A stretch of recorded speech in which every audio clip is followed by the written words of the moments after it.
What's up mga boss? Bakit kaya mas maraming kumukuha ng Click 160 compare kay Lexi 155? Base sa mga comments sa ating FB page na vlog ni Kosa, sa sobrang taas daw ng SRP at yung iba ay limited stocks, ay ang end up nila ay Click 160 na ng Honda.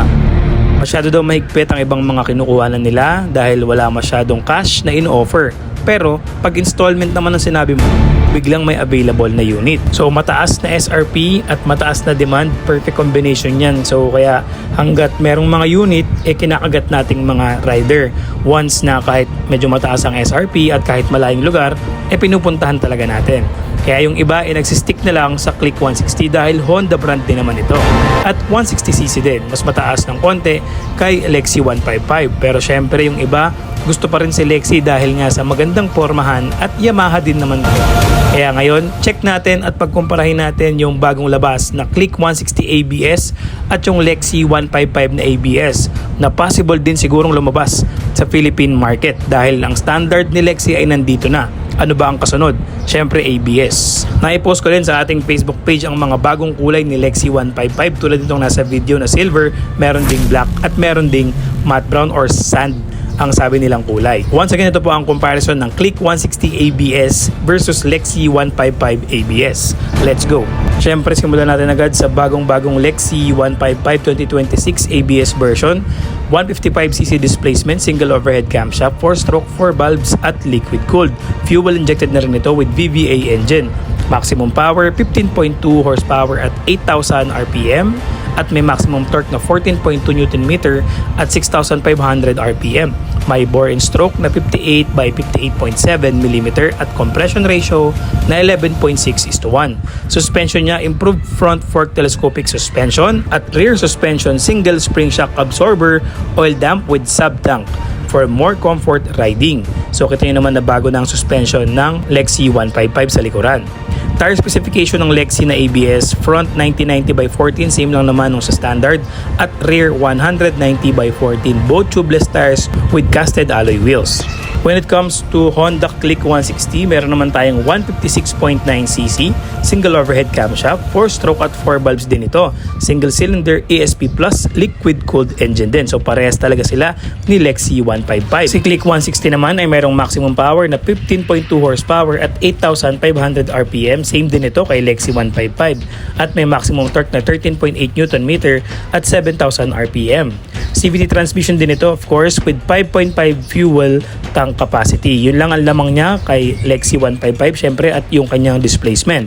Sa front suspension naman ni Click 160 ABS ay naka-front fork telescopic din ito at sa likuran niyang suspension ay unit swing arm lang or single shock oil damp spring ang kanyang suspension sa likodan. So mas maganda ang suspension ni Lexi 155 sa likuran dahil naka-sub-tank na ito compare sa Click 160 ABS. When it comes to dimension mga boss, lamang si Lexi 155 ng Yamaha compare kay Click 160 ng Honda. Parehas naman tong ABS pero mas compact si Click 160 compare kay Lexi 155. Ang dimension ni Click 160 ay nasa 1,929mm para sa kanyang length. Compare naman dito kay Lexi 155 na merong 1,970mm na length. So mas mahaba talaga si Lexi 155. Pagdating naman sa lapad, si Click 160 ay 678mm lang compare dito kay Lexi 155 na 720mm. So mas malapad si Lexi at mas mahaba.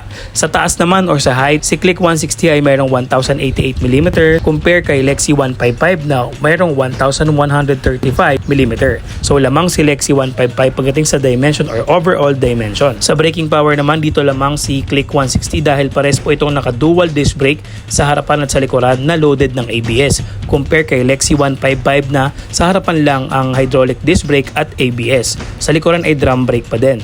So medyo talagang lamang si Click 160 rito pagdating sa displacement, sa braking power.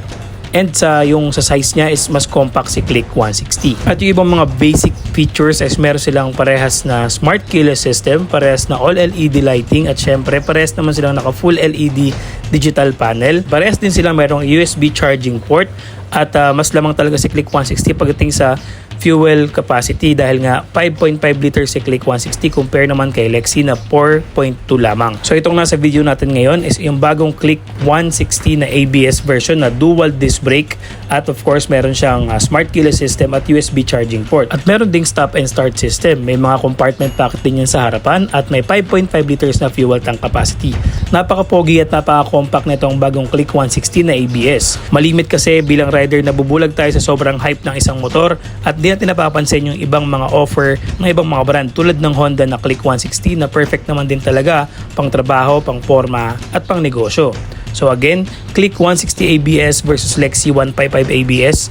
Ano kaya ang mas maganda? At ang mga possible prices ito pag lumabas ito sa Philippine market, itong Lexi 155 ABS ay nasa 115 to 120 siguro kung ko-convert sa Philippine peso at itong Click 160 ABS na latest version is nasa 116 to 118,000 pesos. Bilang rider, para sa inyo, sino ba ang mas sulit sa dalawa? Itong Lexi 155 ba o itong bagong Click 160?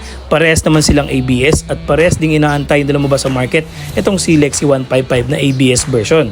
At kung ganon, meron pa tayong mas maraming pagpipilian as rider. Hindi lang tayo sasabay sa hype. Syempre kung ano yung mas affordable para sa atin at mas quality and of course mas perfect para sa budget bilang rider, pang negosyo, pang trabaho at pang araw-araw na pamorma. This is Click 160 ABS 2026 and Lexi 155 ABS version 2026.